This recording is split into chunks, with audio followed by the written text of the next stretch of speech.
ನಿಮ್ಗೆ ಇನ್ನೂ 8th standard 9th standard 10th standard ಈ ಕ್ಲಾಸಸ್ಗೆ ರಿಲೇಟ್ ಆಗಿರೋಂಥ ಇನ್ನೂ ಎಷ್ಟೋ ವಿಡಿಯೋಸ್ ಬೇಕು, ಬೇರೆ ಚಾಪ್ಟರ್ಸ್ ವಿಡಿಯೋಸ್ ಬೇಕು ಅಂದರೆ ಯೂಟ್ಯೂಬ್ಗೆ ಹೋಗಿ ಟೀಚ್ ಕರ್ನಾಟಕ ಅಂತ ಟೈಪ್ ಮಾಡಿ, ಸರ್ಚ್ ಮಾಡಿ, ಚಾನಲ್ ಬರುತ್ತೆ. ಚಾನಲ್ ಓಪನ್ ಮಾಡಿ, ಇದರಲ್ಲಿ ನಿಮಗೆ ವಿಡಿಯೋಸ್ ಅಂತ ಆಪ್ಷನ್ ಇದೆ. ಈ ವಿಡಿಯೋಸ್ ಓಪನ್ ಮಾಡಿದ್ರೆ ನಿಮ್ಗೆ ಇದರಲ್ಲಿ ಎಲ್ಲ ಅಪ್ಲೋಡ್ ಆಗಿರೋಂಥ ಪ್ರತಿಯೊಂದು ಕ್ಲಾಸ್ದು ಪ್ರತಿಯೊಂದು ವಿಡಿಯೋ ಮತ್ತು ಪ್ರತಿಯೊಂದು ನೋಟ್ಸ್ ಎಲ್ಲ ಕೂಡ ಸಿಗುತ್ತೆ. ಒಂದು ವೇಳೆ ನಿಮ್ಗೆ ಇದರಲ್ಲಿ ಹುಡ್ಕೋದು ತುಂಬ ಜಾಸ್ತಿ ಇದೆ, ಹಂಡ್ರೆಡ್ಸ್ ಆಫ್ ವಿಡಿಯೋಸ್ ಇರುತ್ತೆ, ನಿಮ್ಗೆ ಹುಡ್ಕೋಕ್ಕೆ ಕಷ್ಟ ಆಗುತ್ತೆ ಅಂದಲ್ಲಿ ಪ್ಲೇ ಲಿಸ್ಟ್ಗೆ ಹೋಗ್ಬೋದು. ಪ್ಲೇ ಲಿಸ್ಟ್ಗೆ ಹೋದರೆ ಈಗ 6th note, 9th notes, 8th standard science, 8th standard social, 9th social, 9th science, ಈ ಥರ ಎಲ್ಲ ಬರುತ್ತೆ. ಇದರಲ್ಲಿ ನೀವು ಓಪನ್ ಮಾಡಿ 8th ಸ್ಟ್ಯಾಂಡರ್ಡ್ ಸೈನ್ಸಲ್ಲಿ ಯಾವುದಿದೆ ಅದೆಲ್ಲ ಕೂಡ ಈ ಪ್ಲೇ ಲಿಸ್ಟಲ್ಲಿ ಸಿಗುತ್ತೆ ನಿಮಗೆ. ಇದನ್ನು ನೋಡ್ಬೋದು ನೀವು. Okay, thank you. 9th standard social business studies chapter 1 management of business. ಈ ಚಾಪ್ಟರಲ್ಲಿ ನಾವು ಬಿಸ್ನೆಸ್ನ ಯಾವ ರೀತಿ ಮ್ಯಾನೇಜ್ ಮಾಡೋದು, ಬಿಸ್ನೆಸ್ನ ರನ್ ಮಾಡೋದು ಯಾವ ರೀತಿ ಅಂತ ಕಲ್ತ್ಕೊಳ್ತೀವಿ. ಇಲ್ಲಿ ಆಬ್ಜೆಕ್ಟಿವ್ಸ್ ಕೊಟ್ಟಿದ್ದಾರೆ. ಈ ಲೆಸನ್ ಎಂಡಷ್ಟರಲ್ಲಿ ಏನೇನು ಕಲ್ತಿರ್ತೀರಾ ಅಂತ. ಮೊದಲನೇದಾಗಿ ಮೀನಿಂಗ್ ಆಫ್ ಮ್ಯಾನೇಜ್ಮೆಂಟ್ ಗೊತ್ತಾಗುತ್ತೆ. ಪ್ರಿನ್ಸಿಪಲ್ಸ್ ಆಫ್ ಮ್ಯಾನೇಜ್ಮೆಂಟ್, ಯಾವ ಪ್ರಿನ್ಸಿಪಲ್ಸು ನಮ್ಮನ್ನ ಗೈಡ್ ಮಾಡುತ್ತೆ ಮ್ಯಾನೇಜ್ ಮಾಡೋದಕ್ಕೆ, ಅದ್ರ ಬಗ್ಗೆ ನೋಡ್ತೀವಿ. ನೆಕ್ಸ್ಟ್ ಫಂಕ್ಷನಲ್ ಏರಿಯಾಸ್ ಬಗ್ಗೆ ನೋಡ್ತೀವಿ. And finally importance of decision making and it's process. ಅಂದರೆ ಡಿಸಿಷನ್ ತೊಗೊಳ್ಳೋದು ಏನಕ್ಕೆ ಇಂಪಾರ್ಟೆಂಟು ಮತ್ತು ಅದನ್ನು ಡಿಸಿಷನ್ನ ಮುಂದೆ ನಡೆಸೋದು ಯಾವ ರೀತಿ ಇಂಪಾರ್ಟೆಂಟ್ ಆಗಿರುತ್ತೆ, ಇಷ್ಟರ ಬಗ್ಗೆ ನೋಡೋಣ. Management is essential for all organisation, big or small, profit or non profit, manufacturing or service sector. ನೋಡಿ, ನೀವು ಯಾವುದೇ ರೀತಿ ಬಿಸ್ನೆಸ್ ತೊಗೊಳ್ಳಿ, ಫಾರ್ ಎಕ್ಸಾಂಪಲ್ ಯಾವುದಾದ್ರು ಒಂದು ಇಂಡಸ್ಟ್ರಿ ತೊಗೊಳ್ಳಿ, ಮ್ಯಾನುಫ್ಯಾಕ್ಚರ್ ಮಾಡ್ತಾ ಇರ್ತಾರೆ ಒಂದು ಜಗ್ ಬಕೆಟ್ ಥರ, ಅಥವಾ ಒಂದು ಯಾವುದೋ ಒಂದು ದೊಡ್ಡ ಟ್ರ್ಯಾಕ್ಟರ್ ಥರ, ಅಥವಾ JCB, ಇದನ್ನೆಲ್ಲ ಮ್ಯಾನುಫ್ಯಾಕ್ಚರ್ ಮಾಡ್ತಾ ಇರ್ತಾರೆ. ಅಥವಾ ಯಾವುದಾದ್ರೂ ಊಬರ್, ಓಲಾ ಥರ ಸರ್ವಿಸ್ ಸೆಕ್ಟರ್ ಇರುತ್ತೆ, ಅಥವಾ ಯಾವುದಾದ್ರು ಗಾರ್ಮೆಂಟ್ಸ್ ಇರುತ್ತೆ. ಈ ಪ್ರತಿಯೊಂದರಲ್ಲೂ ಕೂಡ ಮ್ಯಾನೇಜ್ಮೆಂಟ್ ತುಂಬ ಇಂಪಾರ್ಟೆಂಟ್. ಓಕೆ, ಅದು ಎಷ್ಟೇ ಚಿಕ್ಕದಿರಲಿ ಆ ಆರ್ಗನೈಸೇಷನ್, ಅಥವಾ ಎಷ್ಟೇ ದೊಡ್ಡದಿರಲಿ, ಪ್ರಾಫಿಟಲ್ಲಿ ನಡೀತಾ ಇರಲಿ ಅಥವಾ ನಾನ್ ಪ್ರಾಫಿಟ್ ಆಗಿರಲಿ, ಎಲ್ಲದಕ್ಕೂ ಬೇಕೇ ಬೇಕು. Meaning of management. The term management is used in different senses. ನೋಡಿ, ಮ್ಯಾನೇಜ್ಮೆಂಟ್ ಅನ್ನೋಂಥ ವರ್ಡ್ನ ನಾವು ಎಷ್ಟೊಂದು ರೀತಿ ಯೂಸ್ ಮಾಡ್ಕೊಳ್ತೀವಿ. ಒಂದೊಂದು ಸೆಂಟೆನ್ಸ್ಗೆ ಒಂದೊಂದು, ಅಥವಾ ಒಂದೊಂದು ಕಾಂಟೆಕ್ಸ್ಟ್ಗೆ ಒಂದೊಂದು ಟೈಪ್ ಬರುತ್ತೆ. Generally the term management is use to refer to the principles of managing the activities of an enterprise. ನಾರ್ಮಲಾಗಿ ಮ್ಯಾನೇಜ್ಮೆಂಟ್ ಅಂದರೆ ಏನು ಕರೀತಾರೆ ಜನರಲ್ಲಾಗಿ, ನಿಮ್ಮ ಭಾಷೆಯಲ್ಲಿ ಒಂದು ಎಂಟರ್ಪ್ರೈಸ್ ಇರುತ್ತೆ, ಒಂದು ಬಿಸ್ನೆಸ್ ಇರುತ್ತೆ. ಆ ಬಿಸ್ನೆಸ್ನ ರನ್ ಮಾಡೋಕ್ಕೆ ಇಷ್ಟು ಪ್ರಿನ್ಸಿಪಲ್ ಅಂತ ಇಟ್ಕೊಂಡಿರ್ತಾರೆ. ಅಂದರೆ ಫಾರ್ ಎಕ್ಸಾಂಪಲ್, ಈ ಥರ ರೂಲ್ಸಲ್ಲಿ ನಾವು ಮ್ಯಾನೇಜ್ ಮಾಡಬೇಕು, ಈ ಥರ ನಾವು ಹೈರಿಂಗ್ ತೊಗೊಳ್ಬೇಕು, ಇಂಥವ್ರಿಗೆ ನಾವು ಪ್ರಿಫರೆನ್ಸ್ ಕೊಡಬೇಕು, ಈ ರೀತಿ ಆ ಥರ ನೋಡ್ಕೊಳ್ಳೋದನ್ನು ಮ್ಯಾನೇಜ್ಮೆಂಟ್ ಅಂತ ಕರೀತಾರೆ. It is also use to refer to the field of learning or a branch of knowledge. ಜೊತೆಗೆ ಇನ್ನೊಂದಕ್ಕೆ ಏನಕ್ಕೆ ಯೂಸ್ ಮಾಡ್ತಾರೆ ಅಂತ ಹೇಳಿದ್ರೆ, ಏನಾದರೂ ಸ್ಟಡಿ ಮಾಡೋದನ್ನು. For example, management of business ಅಂತ ಇದೆ, ಅಂದರೆ ಬಿಸ್ನೆಸ್ನ ಸ್ಟಡಿ ಮಾಡೋದಕ್ಕೆ ಬಿಸ್ನೆಸ್ ಮ್ಯಾನೇಜ್ಮೆಂಟ್ ಅಂತಾರೆ. ಅಥವಾ ಇನ್ನೊಂದನ್ನ ಸ್ಟಡಿ ಮಾಡೋದಕ್ಕೆ ಅದರದ್ದು ಮ್ಯಾನೇಜ್ಮೆಂಟ್ ಅಂತಾರೆ, ಹೋಟೆಲ್ ಮ್ಯಾನೇಜ್ಮೆಂಟ್, ಹಾಗೆ ಹೀಗೆ ಅಂತ. ಓಕೆ, ಈಗ ಡೆಫಿನಿಷನ್ಸ್ ಬಗ್ಗೆ ನೋಡೋಣ. ನೋಡಿ, ನಿಮ್ಗೆ ಆಲ್ರೆಡಿ ಹೇಳಿದ್ದೀನಿ ನಾನು, ಡೆಫಿನಿಷನ್ಸ್ ಅಂದರೆ ಏನು, ಒಬ್ಬರ ಅಭಿಪ್ರಾಯ ಪ್ರಕಾರ, ಅವ್ರ ಪ್ರಕಾರ ಏನು ಮೀನಿಂಗ್, ಅದನ್ನು ಡೆಫಿನಿಷನ್ ಅಂತ ಕರೀತಾರೆ. ಇಲ್ಲಿ JL ಹೈನ್ಸ್ ಅನ್ನೋರು ಒಂದು ಡೆಫಿನಿಷನ್ ಕೊಟ್ಟಿದ್ದಾರೆ. ಏನಂತ, management is an art of getting things done through other people. ಇವರು ಸಿಂಪಲಾಗಿ ಹೇಳಿದ್ದಾರೆ. ಮ್ಯಾನೇಜ್ಮೆಂಟ್ ಅಂದರೆ ಏನು, ಬೇರೆಯವ್ರ ಮೂಲಕ ಏನಾದರೂ ಕೆಲಸ ಮಾಡಿಸೋದನ್ನು ಮ್ಯಾನೇಜ್ಮೆಂಟ್ ಅಂತ ಕರೀತಾರೆ. ಕರೆಕ್ಟ್, ಇವ್ರು ಹೇಳಿರೋದು ಕೂಡ correct. Next, George R. Terry ಅನ್ನೋಂಥವ್ರು ಇನ್ನೊಬ್ಬರು ಬರ್ತಾರೆ. ಅವರು ಏನು ಹೇಳಿದ್ದಾರೆ, management is a distinct process consisting of planning, organising, actuating and controlling performance to determine and accomplish the objectives by the use of people and resources. ಅಂದರೆ ಏನು, management ಅನ್ನೋದು ಒಂದು ಪ್ರೋಸೆಸ್. ಏನೇನಿರುತ್ತೆ ಈ ಪ್ರೋಸೆಸ್ಸಲ್ಲಿ, ಪ್ಲ್ಯಾನ್ ಮಾಡೋದು, ಆರ್ಗನೈಸ್ ಮಾಡೋದು, ಇದೆಲ್ಲ ಇರುತ್ತೆ. ಅಂದರೆ ಮೊದಲೇ ನಾವು ಒಂದು, ಫಾರ್ ಎಕ್ಸಾಂಪಲ್, ಒಂದೇನೋ ಒಂದು ಗೋಲ್ ಇಟ್ಕೊಂಡಿರ್ತೀವಿ, ಈ ರೀತಿ ನಾನು ಮಾಡಬೇಕು, ಔಟ್ಪುಟ್ ತೆಗಿಬೇಕು, ಈ ರೀತಿ ನಾನು ಇಂಥ ಸರ್ವಿಸ್ ಕೊಡಬೇಕು ಅಂತ. ಆ ಗೋಲ್ ಮಾಡೋದಕ್ಕೋಸ್ಕರ ಪ್ಲ್ಯಾನ್ ಮಾಡೋದು, ಆರ್ಗನೈಸ್ ಮಾಡೋದು, ಇದೆಲ್ಲ ಕಂಟ್ರೋಲ್ ಮಾಡೋದು, ಇದೆಲ್ಲ ಮಾಡಿದ್ರೆ ಅವಾಗ ಅದನ್ನು ಮ್ಯಾನೇಜ್ಮೆಂಟ್ ಅಂತ ಕರಿತೀವಿ ಅಂತ ಅವರೊಂದು ಡೆಫಿನಿಷನ್ ಕೊಟ್ಟಿದ್ದಾರೆ. ಇದು ಎಕ್ಸಾಕ್ಟ್ ನಾನು ಕನ್ನಡಕ್ಕೆ ಟ್ರಾನ್ಸ್ಲೇಟ್ ಮಾಡೋಕ್ಕಾಗಲ್ಲ, ಯಾಕಂದರೆ ತುಂಬ ದೊಡ್ಡ ಸೆಂಟೆನ್ಸ್ ಇದೆ. ಅದನ್ನು ಓದಿದ್ರೆ ನಿಮಗೊಂಚೂರು ಅರ್ಥ ಆಗುತ್ತೆ. From the above definitions it is clear that the management is the process of getting predetermined things done through the efforts of others. ನೋಡಿ, ಈ ರೀತಿ ಇವರಿಬ್ಬರು ಡೆಫಿನೇಷನ್ ಕೊಟ್ಟಿದ್ದಾರೆ. ಇನ್ನೂ ಸುಮಾರು ಜನ ಡೆಫಿನೇಷನ್ಸ್ ಕೊಟ್ಟಿರ್ತಾರೆ. ನಿಮಗೆ ಬೇಕಾದರೆ ನೀವೇ ಓನಾಗಿ ಕೂಡ ಡೆಫಿನೇಷನ್ಸ್ ಕೊಟ್ಕೊಳ್ಬೋದು. ಆದರೆ ಎಕ್ಸಾಮಲ್ಲಿ ಬರೆಯೋವಾಗ ನಿಮಗೆ ಹೈನ್ಸ್ ಅವ್ರದ್ದು ಡೆಫಿನಿಷನ್ ಕೊಡಿ ಅಂದರೆ ಹೈನ್ಸ್ ಅವ್ರದ್ದು ಕೊಡ್ತೀರಾ, ಜಾರ್ಜ್ R. ಟೆರ್ರಿ ಅವ್ರದ್ದು ಡೆಫಿನಿಷನ್ ಕೊಡಿ ಅಂದರೆ ಅವ್ರದ್ದು ಕೊಡ್ತೀರಾ, ಅಥವಾ ಕಾಮನ್ನಾಗಿ ಕೇಳಿದ್ರೆ ಇಲ್ಲಿ ಇದೆಯಲ್ಲ ಈ ಡೆಫಿನಿಷನ್ ಕೊಡ್ತೀರಾ. ಏನು ಫಾರ್ ಎಕ್ಸಾಂಪಲ್ ಇಲ್ಲೇನು ಹೇಳಿದ್ದಾರೆ, ಮೇಲೆ ಡೆಫಿನಿಷನ್ಸಿಂದ ನಮಗೇನು ಕ್ಲಿಯರ್ ಆಯಿತು, ಮೊದಲೇ ನಾವು ಏನೋ ಒಂದು ಮಾಡಬೇಕು ಅಂದ್ಕೊಂಡಿದ್ದೀವಿ, ಒಂದು ಗೂಡ್ಸ್ ಪ್ರೊಡ್ಯೂಸ್ ಮಾಡೋದು ಅಥವಾ ಒಂದು ಕಂಪನಿ ಎಸ್ಟಾಬ್ಲಿಷ್ ಮಾಡೋದು ಅಥವಾ ಕಂಪನಿ ನಡೆಸೋದು, ಅದನ್ನು ಬೇರೆಯವ್ರ ಮುಖಾಂತರ ನಾವು ನಡೆಸಿದ್ವಿ, ಅದನ್ನು ಸಾಧನೆ ಮಾಡಿದ್ವಿ ಅಂದರೆ ಆ ಗೋಲ್ಸ್ನ, ಅದನ್ನು ಮ್ಯಾನೇಜ್ಮೆಂಟ್ ಅಂತ ಕರಿತೀವಿ. ಓಕೆ, ಇನ್ನೊಂದು ಸರಿ ಹೇಳ್ತೀನಿ ನೋಡಿ. It is clear that the management is the process of getting predetermined things, ಅಂದರೆ ಮೊದಲೇ ಡಿಸೈಡ್ ಆಗಿರೋವಂಥ ಒಂದು ವಿಷಯಗಳನ್ನ ಅದನ್ನು ಬೇರೆಯವ್ರ ಎಫರ್ಟ್ಸಿಂದ ಅಂದರೆ ಬೇರೆಯವ್ರ ಮುಖಾಂತರವಾಗಿ ಕೆಲಸ ಮಾಡಿಸಿದ್ರೆ ಅದನ್ನು ಮ್ಯಾನೇಜ್ಮೆಂಟ್ ಅಂತಾರೆ.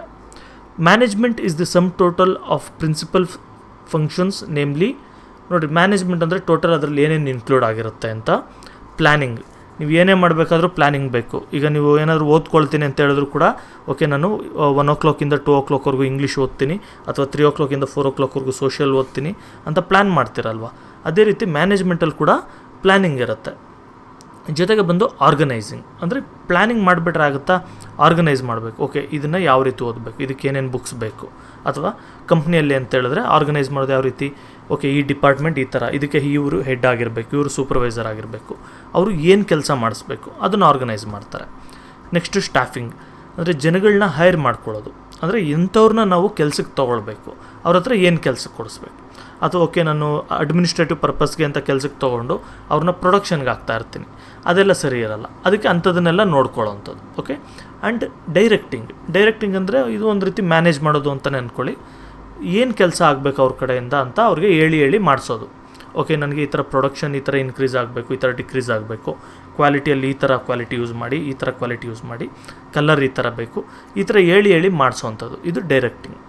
ನೆಕ್ಸ್ಟ್ ಕೋಆರ್ಡಿನೇಟಿಂಗ್ ಅಂತ ಹೇಳಿದ್ರೆ ಅನುಸರಿಸ್ಕೊಂಡು ಹೋಗೋದು ಅಂತ, ಅಥವಾ ಅದು ಎಕ್ಸಾಕ್ಟ್ ಕನ್ನಡದಲ್ಲಿ ಏನು ಹೇಳ್ತಾರೆ ಗೊತ್ತಿಲ್ಲ ನೋಡಿ. ಇಷ್ಟೇ, ಫಾರ್ ಎಕ್ಸಾಂಪಲ್ ಈಗ ಒಂದು ಕಂಪನಿ ಅಂದ್ಕೊಳ್ಳಿ, ಮೇಯ್ನಾಗಿ ಒಂದು 3 ಇರುತ್ತೆ. ಒಂದು ಬಂದು ಪ್ರೊಡಕ್ಷನ್, ಅಂದರೆ ಈಗ ಫಾರ್ ಎಕ್ಸಾಂಪಲ್ ಒಂದು ಮೊಬೈಲ್ ಫೋನ್ ರೆಡಿ ಮಾಡ್ತಾ ಇರ್ತಾರೆ, ಓಕೆ ಅದು ಪ್ರೊಡಕ್ಷನ್ಗೆ ಬರುತ್ತೆ, ಅಂದರೆ ಅವರು ಯಾರು ರೆಡಿ ಮಾಡ್ತಾರೆ ಒಂದು ಡಿಪಾರ್ಟ್ಮೆಂಟ್ ಕಂಪನಿಯಲ್ಲಿ ಅವರು. ನೆಕ್ಸ್ಟ್ ಬಂದು ಅದಕ್ಕೆ ಮಾರ್ಕೆಟಿಂಗ್ ಬರುತ್ತೆ. ಮಾರ್ಕೆಟಿಂಗ್ ಅಂದರೆ ಏನು, ಇವರು ಅಡ್ವರ್ಟೈಸ್ಮೆಂಟ್ಗಳು ಹಾಕೋದು, ಸೇಲ್ ಮಾಡೋದು, ಅದು ಇದು ಎಲ್ಲ ಬರುತ್ತೆ. ಈ ಥರ 2 ಇರುತ್ತೆ ಅಂದ್ಕೊಳ್ಳಿ.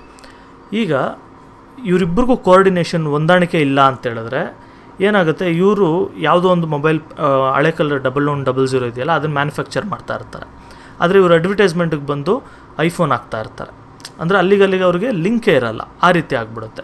ಅದೇ ನಿಮ್ಗೆ ಕೋಆರ್ಡಿನೇಷನ್ ಚೆನ್ನಾಗಿತ್ತು ಅಂದರೆ ಡಿಪಾರ್ಟ್ಮೆಂಟ್ಸ್ ಒಳಗಡೆ ಇವ್ರು ಏನು ಪ್ರೊಡ್ಯೂಸ್ ಮಾಡ್ತಾ ಇದ್ದಾರೆ ನೋಡಿ, ಅವ್ರು ಅದನ್ನು ಮಾರ್ಕೆಟ್ ಮಾಡ್ತಾರೆ.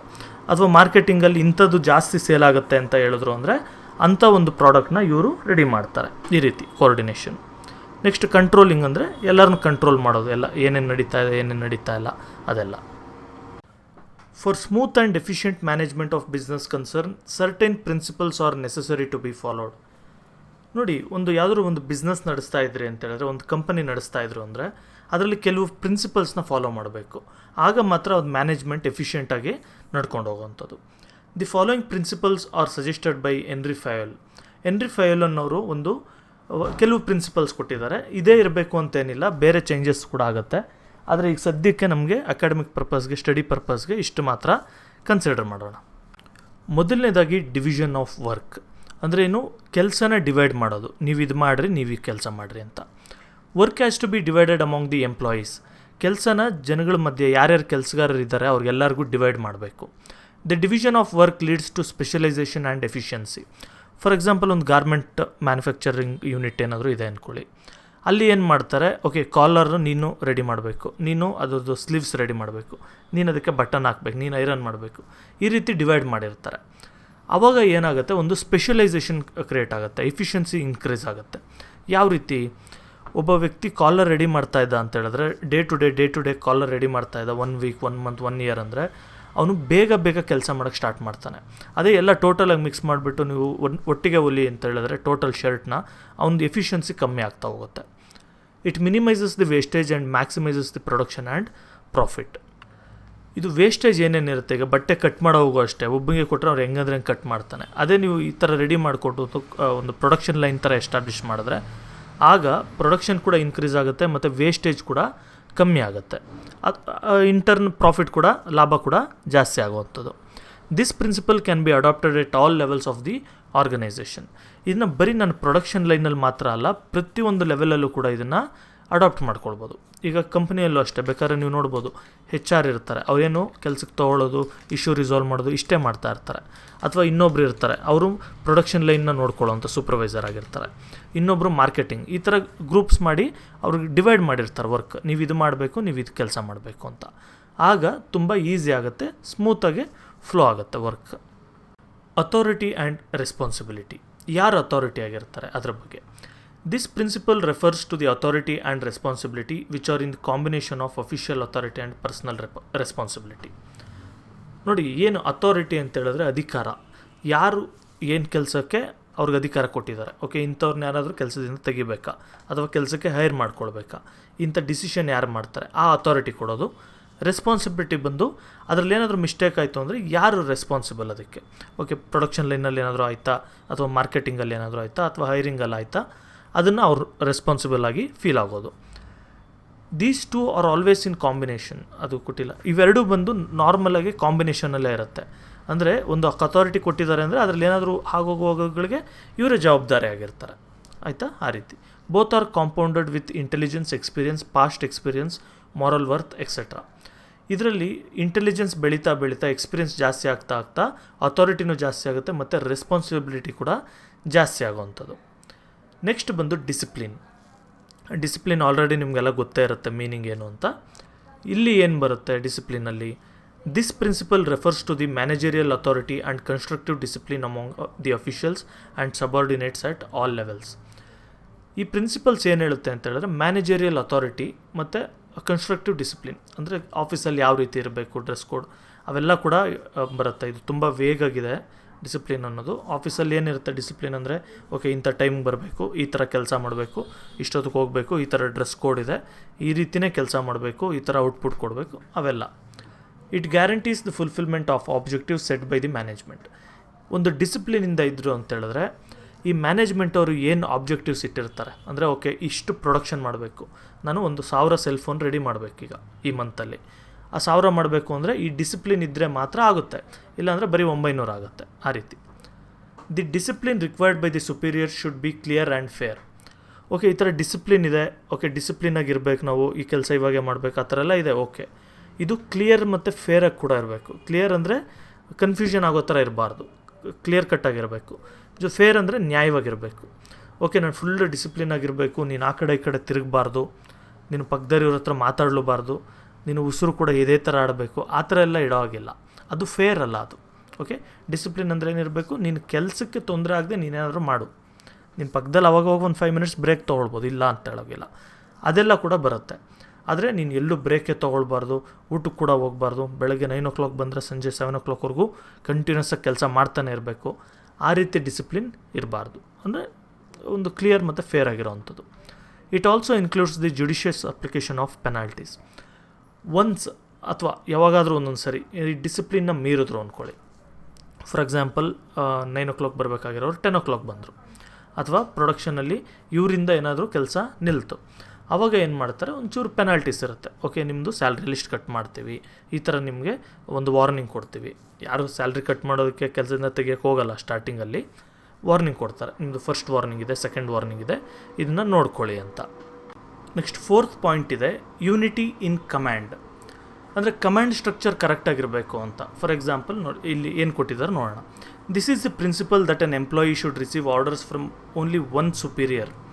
ನೋಡಿ, ಏನಂತ ಹೇಳಿದ್ರೆ, ಈಗ ಫಾರ್ ಎಕ್ಸಾಂಪಲ್ ನಾನು ಕೆಲಸ ಮಾಡ್ತಾ ಇರ್ತೀನಿ, ನನಗೆ ಒಬ್ಬರು ಸುಪೀರಿಯರ್ ಇರ್ತಾರೆ, ಇನ್ನೊಬ್ಬರು ಸುಪೀರಿಯರ್ ಇರ್ತಾರೆ. ನನಗೆ ಯಾರು ಆರ್ಡ್ರ್ ಕೊಡಬೇಕು, ನನಗೆ ಇಂಥವ್ರು ಆರ್ಡ್ರ್ ಕೊಡಬೇಕು, ನನ್ನ ಸುಪೀರಿಯರ್ ಯಾರಿದ್ದಾರೆ ಡೈರೆಕ್ಟ್ ಸುಪೀರಿಯರ್, ಅವರು ಆರ್ಡ್ರ್ ಕೊಡಬೇಕು. ಅದನ್ನು ಬಿಟ್ಬಿಟ್ಟು ಪಕ್ಕದ ಡಿಪಾರ್ಟ್ಮೆಂಟ್ ಸುಪೀರಿಯರ್ ಕೂಡ ನನಗೆ ಆರ್ಡ್ರ್ ಕೊಡೋದು, ಅಥವಾ ಇನ್ನೊಬ್ರು ಯಾರೋ ನನಗೆ ಆರ್ಡ್ರ್ ಕೊಡೋದು. ಈ ಆರ್ಡ್ರೆಲ್ಲ ಸೇಮ್ ಆರ್ಡ್ರ್ ಇದ್ದರೆ ಓಕೆ ಮಾಡ್ಬೋದು, ಆದರೆ ಕಾನ್ಫ್ಲಿಕ್ಟಿಂಗ್ ಆರ್ಡರ್ಸ್ ಇತ್ತಂದರೆ, ಯಾರೊಬ್ಬರು ಮೊಬೈಲ್ ರೆಡಿ ಮಾಡು ಅಂತ ಹೇಳ್ತಾರೆ, ಇನ್ನೊಬ್ರು ಯಾರೋ ಐರನ್ ಬಾಕ್ಸ್ ರೆಡಿ ಮಾಡು ಅಂತ ಹೇಳ್ತಾರೆ, ಈ ಥರ ಕಾಂಪ್ಲಿಕೇಶನ್ಸ್ ಜಾಸ್ತಿ ಆಗುತ್ತೆ. ಅದಕ್ಕೆ ಒಬ್ಬರು ಯಾರಾದರೂ ನನ್ನ ಸುಪೀರಿಯರ್ ಒಬ್ಬರಿದ್ದರೆ ಆಗ ಈಸಿಯಾಗೆ ಕೆಲಸಗಳು ನಡೆಯುತ್ತೆ. Unity of direction 5th point. The principle means that each group of activities having the same objective must have one head and one plan. ಈಗ ಫಾರ್ ಎಕ್ಸಾಂಪಲ್ ಏನೋ ಒಂದು ಎಷ್ಟೊಂದು ಆ್ಯಕ್ಟಿವಿಟಿ ನಡೀತಾ ಇರುತ್ತೆ ಒಂದು ಕಂಪನಿ ಅಂತ ಹೇಳಿದ್ರೆ, ಅದರಲ್ಲಿ ಮಾರ್ಕೆಟಿಂಗ್ ಇರುತ್ತೆ, ಪ್ರೊಡಕ್ಷನ್ ಲೈನ್ ಇರುತ್ತೆ, ತುಂಬ ಇರುತ್ತೆ. ಆದರೆ ಸೇಮ್ ಆಬ್ಜೆಕ್ಟಿವ್ ಇರೋಂಥ ಅಥವಾ ಸಿಮಿಲರ್ ಆಬ್ಜೆಕ್ಟಿವ್ ಇರೋವಂಥ ಯಾವುದಾದ್ರು ಒಂದು ಇತ್ತು ಅಂದ್ಕೊಳ್ಳಿ. ಫಾರ್ ಎಕ್ಸಾಂಪಲ್ ಪ್ರೊಡಕ್ಷನ್ ಲೈನ್ ಒಂದು ಕಂಪನಿದು ಅಂದರೆ ಬರೀ ಅವರು ಮೊಬೈಲ್ ಫೋನ್ ಒಂದೇ ಥರದ್ದೇ ಮಾಡ್ತಾ ಇರಲ್ಲ, ಇಷ್ಟೊಂದು ಮಾಡೆಲ್ದು ಮಾಡ್ತಾ ಇರ್ತಾರೆ. M31 ಮಾಡ್ತಾ ಇರ್ತಾರೆ, M21 ಮಾಡ್ತಾ ಇರ್ತಾರೆ, ಆ ರೀತಿ. ಈಗ ಅದೆಲ್ಲ M21 ಒಬ್ಬರು M31 ಒಬ್ಬರು ಹೆಡ್ ಇದ್ರಂದರೆ ಅಲ್ಲಿ ಕೂಡ ಕ್ಲಾಶಸ್ ಕ್ರಿಯೇಟ್ ಆಗುತ್ತೆ ಮತ್ತು ಎಫಿಷಿಯನ್ಸಿ ಸಿಗೋಲ್ಲ. ಅದಕ್ಕೆ ಏನು ಮಾಡಬೇಕು, ಓಕೆ ಇಂಥ ಮೊಬೈಲ್ಗಳು ಮಾಡೋವಂಥ ಇದೆಲ್ಲ ಬಂದು ಒಬ್ಬರು ಅದಕ್ಕೆ ಹೆಡ್ ಇರ್ತಾರೆ, ಅವರು ಅವ್ರ ಅಂಡರಲ್ಲಿ ಬೇಕಾದ್ರೆ ಡಿಫ್ರೆಂಟ್ ಟೀಮ್ಸ್ನ ಕ್ರಿಯೇಟ್ ಮಾಡಿ ಅವರು ಪ್ಲ್ಯಾನಿಂಗ್ ಮಾಡ್ಕೊಳ್ಬೋದು. ಈ ರೀತಿ ಒಬ್ಬ ಹೆಡ್ ಇರಬೇಕು ಒಂದು ಏನಾದರೂ ಒಂದು ಪ್ರೋಸೆಸ್ಗೆ, ಮತ್ತು ಒಂದು ಪ್ಲ್ಯಾನ್ ಇರಬೇಕು. ಎಷ್ಟೊಂದು ಪ್ಲ್ಯಾನ್ಗಳು ಮಾಡೋದೆಲ್ಲ ಮಾಡಬಾರ್ದು, ಮತ್ತು ಎಷ್ಟೊಂದು ಜನ ಹೆಡ್ಗಳು ಇರಬಾರ್ದು, ಒಬ್ಬರು ಇರಬೇಕು, ಅವ್ರ ಅಂಡರಲ್ಲಿ ಬೇಕಾದರೆ ಟೀಮ್ಸ್ ಮಾಡ್ಕೊಳ್ಳೋ ಥರ. 6ನೇ ಪಾಯಿಂಟ್ ಬಂದು subordination of individual interest to general interest. ಅಂದರೆ ಒಬ್ಬರಿಗೆ ಏನಾದರೂ ಬೇಕು ಅನಿಸಿರುತ್ತೆ ಅಥವಾ ಮತ್ತು ಎಷ್ಟೊಂದು ಜನಕ್ಕೆ ಏನೋ ಬೇಕು ಅನಿಸಿರುತ್ತೆ, ಆಗ ಜಾಸ್ತಿ ಜನಕ್ಕೆ ಏನು ಬೇಕು ಅನಿಸಿರುತ್ತೆ ಅದ್ರ ಮೇಲೆ ಹೋಗಬೇಕು, ಅಥವಾ ಒಬ್ಬರಿಗೆ ಏನು ಬೇಕು ಅನಿಸಿರುತ್ತೆ ಅದನ್ನು ನೆಗ್ಲೆಕ್ಟ್ ಮಾಡಬೇಕಾಗತ್ತೆ. ಆವಾಗ ಜನರಲ್ ಗುಡ್ಗೋಸ್ಕರ ಅಂತ ಅಥವಾ ಗ್ರೇಟರ್ ಗುಡ್ಗೋಸ್ಕರ ಅಂತ. This principle tells us that the management should minimise the individual differences and should not allow differences to block the fulfilment of general goal of the organisation. ಅಂದರೆ ಈಗ ಫಾರ್ ಎಕ್ಸಾಂಪಲ್ ಒಂದು marketing ಟೀಮಲ್ಲಿ ಯಾರೋ ಇರ್ತಾರೆ ಅಂದ್ಕೊಳ್ಳಿ, ಇಬ್ಬರು ಇರ್ತಾರೆ ಆಯಿತಾ. ಅವ್ರು ಒಬ್ರಿಗೊಬ್ರು ಈ ಥರ ಮಾರ್ಕೆಟಿಂಗ್ ಮಾಡಬೇಕು ಅಂತ, ಒಬ್ಬರು ಈ ಥರ ಮಾರ್ಕೆಟಿಂಗ್ ಮಾಡಬೇಕು ಅಂತ ಒಂದು ಕ್ಲಾಶ್ ನಡೆಯುತ್ತೆ, ಡಿಫ್ರೆನ್ಸಸ್ಗಳು ಬರುತ್ತೆ. ಆಗ ಮ್ಯಾನೇಜ್ಮೆಂಟ್ ಅವ್ರು ಏನು ಮಾಡಬೇಕು, ಈ ಡಿಫ್ರೆನ್ಸ್ಗಳಿಲ್ಲದೆ ಇರೋ ಥರ ನೋಡ್ಕೊಳ್ಬೇಕು ಆದಷ್ಟು. ಅಂದರೆ ಯಾರಾದರೂ ಒಬ್ಬರ ಡಿಸಿಷನ್ನ ಫೈನಲೈಸ್ ಮಾಡೋದು, ಈ ರೀತಿ ಮಾಡಿ ಆರ್ಗನೈಸೇಷನ್ದು ಗೋಲ್ ಏನಿದೆ, ಪ್ರೊಡಕ್ಷನ್ಗಿರ್ಬೋದು, ಸೇಲ್ಸ್ಗಿರ್ಬೋದು, ಅದಕ್ಕೆ ಯಾವುದೇ ರೀತಿ ತೊಂದರೆ ಆಗದೆ ಇರೋ ಥರ ನೋಡ್ಕೊಳ್ಳೋ ಅಂಥದ್ದು. Next remuneration of personnel. ಏನಿದು remuneration? The remuneration and methods of payment should be fair and afford to maximum satisfaction to the employees. ನೋಡಿರಿ, ಅಮೌಂಟ್ ಪೇಮೆಂಟ್ ಎಲ್ಲ ಮಾಡ್ತಾರಲ್ಲ, ಅಥವಾ ಚಾರ್ಜಸ್ ಬೇರೆ ಕೊಡೋದು ಅಥವಾ ಸ್ಯಾಲ್ರಿ ಕೊಡೋದು, ಈ ಥರ ಎಲ್ಲ ಇದು ಫೇರ್ ಆಗಿರಬೇಕು. ಅಂದರೆ ಎಲ್ಲರಿಗೂ ಆಲ್ಮೋಸ್ಟ್ ಆಲ್ ಒಂದೇ ಥರ ಇರಬೇಕು. ಎಲ್ಲರಿಗೂ ಒಂದೇ ಥರ ಅಂತ ಹೇಳಿದ್ರೆ ಒಬ್ಬ ಲೇಬರ್ಗೂ ಕೂಡ 10,000ನೇ ಸ್ಯಾಲ್ರಿ, ಅವ್ರದ್ದು ವೈಸ್ ಪ್ರೆಸಿಡೆಂಟ್ಗೂ ಕೂಡ 10,000ನೇ ಸ್ಯಾಲ್ರಿ, ಆ ಥರ ಅಲ್ಲ. ಅಂದರೆ ಸೇಮ್ ಸ್ಟೇಟಸಲ್ಲಿರೋಂಥ ಒಬ್ಬ ಟೈಲರ್ಗೆ ಏನು ಕೊಡ್ತಾರೆ ಎಲ್ಲ ಟೈಲರ್ಗೂ ಅಷ್ಟೇ ಕೊಡಬೇಕು, ಅಥವಾ ಅವರ ಒಂದು ಸೀನಿಯಾರಿಟಿ ಬೇಸ್ಡ್ ಮೇಲೆ ಅಥವಾ ಎಫಿಷಿಯನ್ಸಿ ಮೇಲೆ ಸ್ವಲ್ಪ ಡಿಫ್ರೆನ್ಸ್ಗಳು ಇರ್ಬೋದು, ಆದರೆ ತುಂಬ ಜಾಸ್ತಿ ಇರೋ ಆಗಿಲ್ಲ. ಜೊತೆಗೆ ಅವ್ರ ಎಂಪ್ಲಾಯೀಸ್ಗೆ ಸ್ಯಾಟಿಸ್ಫೈ ಆಗುವಂಥ ಸ್ಯಾಲ್ರಿ ಕೊಡಬೇಕು, ಇಲ್ಲ ಅಂದರೆ ಬಿಟ್ಟು ಹೋಗ್ತಾರೆ ಅಥವಾ ಅಷ್ಟೇ. Centralisation. The principle refers to the extent to which authority is concentrated so that it gives the overall yields. ಅಂದರೆ ಇಲ್ಲಿ ಅಥಾರಿಟಿ ನಾವು ಮಾತಾಡ್ತಾ ಇದ್ದೀವಿ.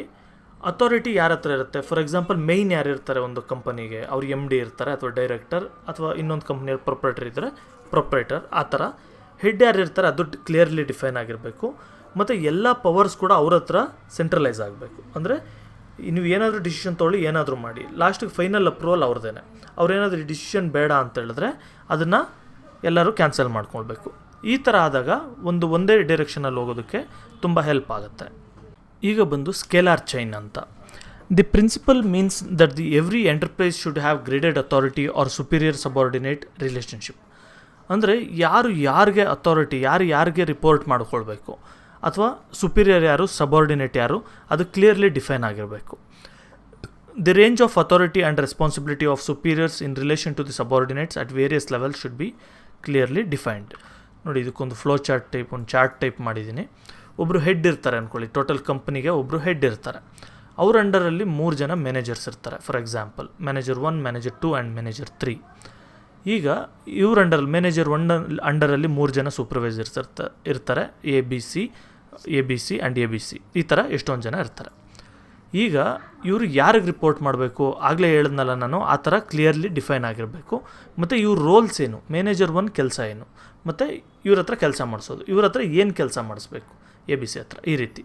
ಮ್ಯಾನೇಜರ್ 2 ಕೆಲಸ ಏನು, ಅವ್ರು ಏನು ಕೆಲಸ ಮಾಡಿಸ್ಬೇಕು, ಮ್ಯಾನೇಜರ್ 3 ಇದೇ ರೀತಿ ಕಂಟಿನ್ಯೂ ಆಗುತ್ತೆ. ಆ ರೀತಿ ಏನು ಕೆಲಸ ಮಾಡಬೇಕು ಅಂತ ಕೂಡ ಕ್ಲಿಯರ್ಲಿ ಡಿಫೈನ್ ಆಗಿರಬೇಕು. ಮತ್ತು ಯಾರಿಗೆ ಸುಪೀರಿಯರ್, ಅಂದರೆ ಈಗ ಹೇಳಿದ್ನಲ್ಲ, ಈ A ಹೋಗ್ಬಿಟ್ಟು ಈ ಮ್ಯಾನೇಜರ್ 1ಗೆ ರಿಪೋರ್ಟ್ ಮಾಡೋ ಹಾಗಿಲ್ಲ. ಓಕೆ, ಈ C ಬಂದು ಮ್ಯಾನೇಜರ್ 3ಗೆ ರಿಪೋರ್ಟ್ ಮಾಡೋ ಹಾಗಿಲ್ಲ. ಅವ್ರವ್ರ ಮ್ಯಾನೇಜರ್ಗಳಿಗೆ ಅವರೇ ರಿಪೋರ್ಟ್ ಮಾಡಬೇಕಾಗತ್ತೆ. Next, equity. It means that there must be fair dealing, accommodation or cooperative attitude among the common employees and managers.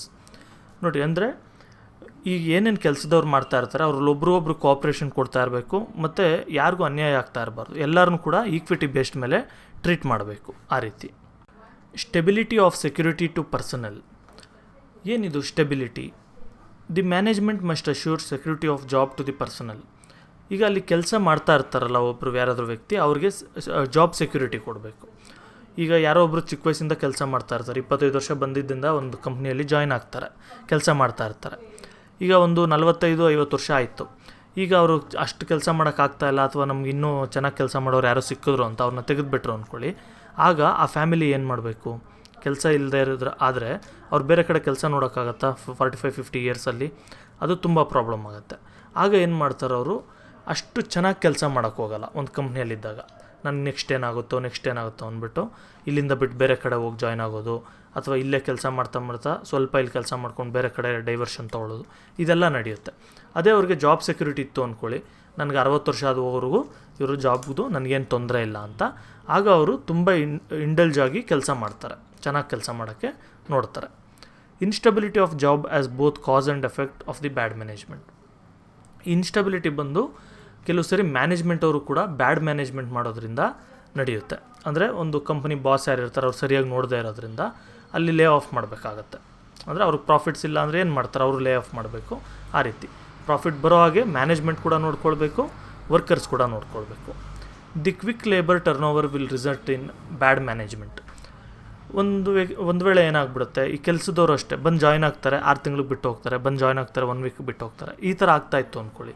ಆಗ ತುಂಬ ಟ್ರೈನ್ಡ್ ಮತ್ತು ಎಕ್ಸ್ಪರ್ಟೈಸ್ ಇರೋವಂಥ ಒಂದು ವರ್ಕರ್ಸ್ ಸಿಗೋಲ್ಲ. ಆಗ ಇನ್ ರಿಸಲ್ಟ್ ಏನಾಗುತ್ತೆ, ಪ್ರಾಫಿಟ್ಸ್ ಕಮ್ಮಿ ಆಗುತ್ತೆ ಮತ್ತು ಬ್ಯಾಡ್ ಮ್ಯಾನೇಜ್ಮೆಂಟ್ಗೆ ಅದು ಬರುತ್ತೆ. ಅಂದರೆ ಕಾಸ್ ಆ್ಯಂಡ್ ಎಫೆಕ್ಟ್ ಅಂತ ಕರಿತೀವಿ. ಅಂದರೆ ಇದರಿಂದನೇ ಅದಾಗ್ತಾಯಿದೆ, ಅದರಿಂದನೇ ಇದಾಗ್ತಾಯಿದೆ ಅಂತ. Initiative.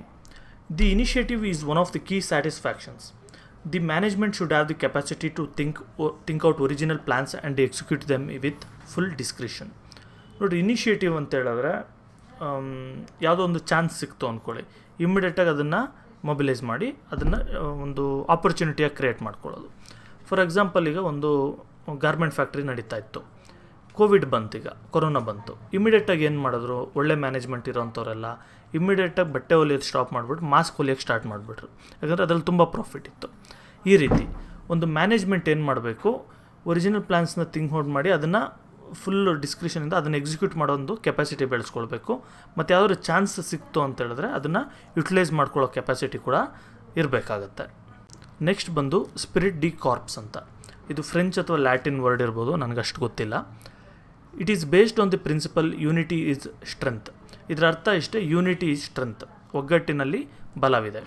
It emphasises the need for team work and importance of communication in obtaining it. ಇಲ್ಲಿ ಏನು ಹೇಳ್ತಾ ಇದೆ ಈ ಪ್ರಿನ್ಸಿಪಲ್ ಬಂದು, ಟೀಮ್ ವರ್ಕ್ ಇರಬೇಕು, ಯಾವಾಗೂ ಒಗ್ಗಟ್ಟಿನಿಂದ ಕೆಲಸ ಮಾಡ್ಕೊಂಡು ಹೋಗಬೇಕು, ಆವಾಗ ಮತ್ತು ಕಮ್ಯುನಿಕೇಷನ್ ಇರಬೇಕು. ಅಂದರೆ ಪ್ರೊಡಕ್ಷನಲ್ಲಿ ಅವ್ರು ಏನು ಮಾಡ್ತಾ ಇದ್ದಾರೆ ಅಂತ ಅಂದ್ಬಿಟ್ಟು ಇನ್ನೊಂದು ಡಿಪಾರ್ಟ್ಮೆಂಟ್ ಏನಿರುತ್ತೆ, ಸೇಲ್ಸ್ ಡಿಪಾರ್ಟ್ಮೆಂಟ್, ಮಾರ್ಕೆಟಿಂಗ್ ಡಿಪಾರ್ಟ್ಮೆಂಟ್, ಅವ್ರಿಗೆ ಗೊತ್ತಾಗಬೇಕು, ಅವ್ರಿಗೇನು ರಿಕ್ವೈರ್ಮೆಂಟ್ ಇದೆ ಅಂತ ಇವ್ರಿಗೆ ಗೊತ್ತಾಗಬೇಕು. ಈ ರೀತಿ ಎಲ್ಲರೂ ಯುನೈಟ್ ಆಗಿ ಕೆಲಸ ಮಾಡಿದ್ರೆ ಆಗ ಕಂಪ್ನಿ ಕೂಡ ಮುಂದೆ ಹೋಗುತ್ತೆ. ಈಗ ಪ್ರಿನ್ಸಿಪಲ್ಸ್ ಆಫ್ ಮ್ಯಾನೇಜ್ಮೆಂಟ್ ಎಲ್ಲ ಮುಗೀತು, 13 ಪಾಯಿಂಟ್ಸ್ ಇತ್ತು, ಎಲ್ಲ ಎಕ್ಸ್ಪ್ಲೇನ್ ಆಯಿತು. ಈಗ ಬಂದು functional areas of management. Okay, ಏನು ನೋಡೋಣ. Management is concerned with getting things done through the efforts of others. ನೋಡಿ, ಆಲ್ರೆಡಿ ಡಿಸ್ಕಸ್ ಮಾಡಿರೋ ಥರ ಮ್ಯಾನೇಜ್ಮೆಂಟ್ ಅಂದರೆ ಏನು, ಬೇರೆಯವ್ರ ಮುಖಾಂತರ ನಾವು ಯಾವುದಾದ್ರೂ ಒಂದು ಕೆಲಸ ಮಾಡಿಸೋವಂಥದ್ದು.